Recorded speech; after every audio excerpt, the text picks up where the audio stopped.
Well, you know, the benefiting women who were formerly incarcerated is important to me because that's the reality that I grew up in. It's the reality that I still dwell in Detroit, the community center we have, the show, Trap Queens, that I created and produced. It's all surrounding the recovery of women from the obstacles they may have faced and having inspirational endings, which is the case here.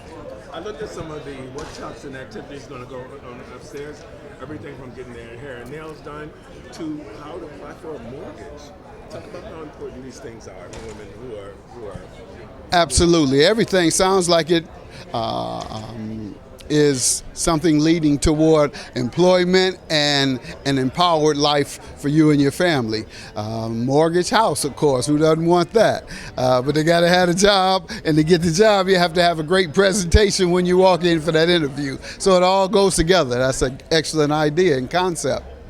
I want to talk about what's going on in Washington, D.C. right now with the judge who's presiding over one of Donald Trump's cases. She's being death threats. What's your take on Well, I think we know that there's a lot of hostility in society toward non-Trumpers, put it that way. I think that you're going to see violence. You're going to see violence as you do already.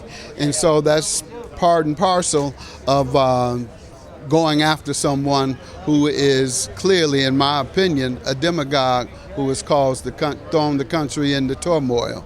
Now, you're a judge. Have you ever faced death threats and those sort of things in your line of business? Well, before I was a judge, I faced a lot of death threats. But no, not as a judge. What could be done? Because I know in the DMV area, Maryland, DC, Virginia, there was a judge who was, her son was killed. I think her husband was shot and killed too when somebody came to her house and killed him.